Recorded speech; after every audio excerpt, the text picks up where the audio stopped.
Boa tarde a todos. Eu queria agradecer imensamente o convite do professor Alexandre Djakov e queria agradecer imensamente a presença da delegação holandesa, a presença dos professores Arjan, que está coordenando toda a equipe. Especial agradecimento ao ex-aluno da FAO, hoje professor da Universidade de Delft, o arquiteto professor Dr.ª. E muito bom estar com vocês nessa tarde. Eu tenho pouco tempo, mas eu gostaria de compartilhar com vocês uma cena que eu assisti há poucas horas, saindo da Avenida Paulista. If you want, I can maybe speak in English. Is it better in English? What do you prefer? Okay. Not Dutch, only dank u wel. So, I would like to share with you a very nice image I saw the beginning of this afternoon coming down to the university.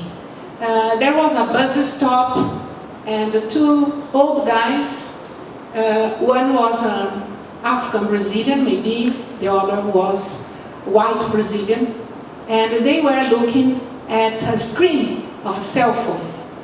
And it was one of the most beautiful friendship, solidarity, and strong complicity between two human old guys that I saw in my life.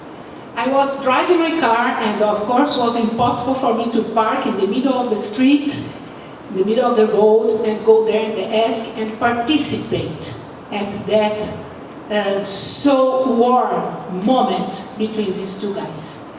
I was wondering, what is the fact that's uniting these two people?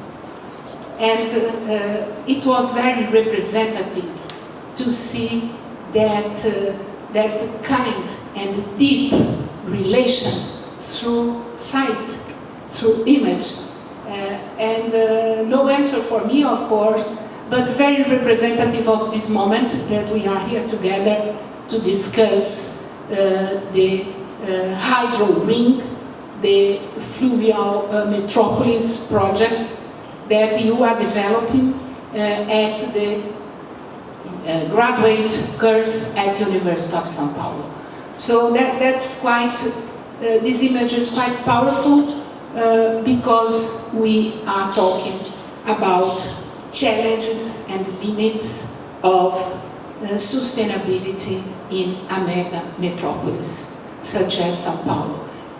And Professor Alexandre Djakov had the feeling of setting up this project, looking at sustainability, looking at water management, associated with other platforms of mobility and also of waste management in a city, in São Paulo, mega metropolis.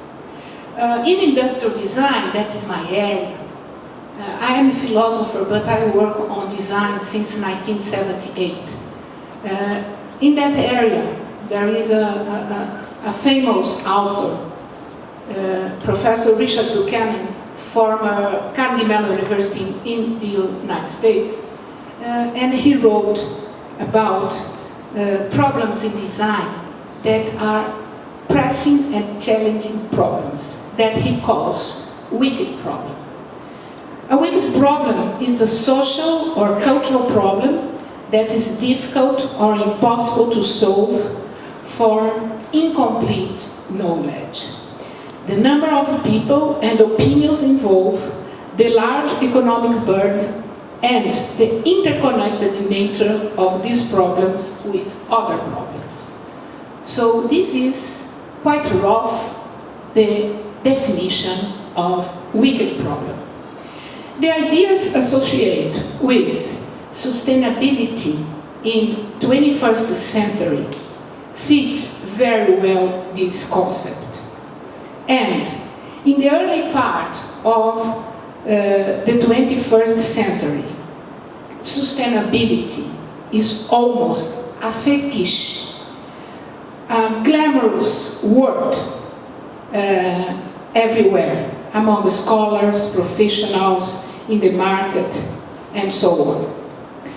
But from its very beginning, the concept of sustainability has been a concept that we need to consider its definition.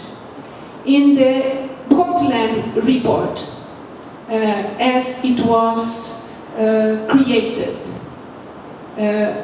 Brundtland's the lady Brundtland, the minister of Norway, she spoke about common future, which challenges humanity to make development sustainable, as she says, to ensure that it meets the needs of the present without compromising the ability of a future generation to meet their own needs.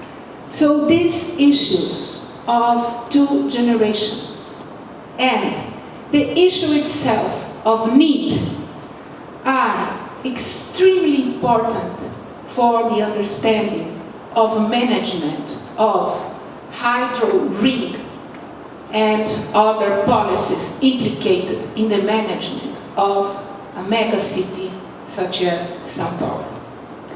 Going back to the concept coined by Brundtland, it's important to consider the extraordinary opportunity that the author provides us to reconsider intergenerational relationship, to consider human relationship. And that's why that image was announcing me such a vision, what I would meet here. It was, announce of our encounter in the context of hydro rig project. And the intergenerational relationship brings us the opportunity to rethink about a very old concept, Greek concept of empathy. We say in Portuguese, empatia. And what is the meaning of empathy?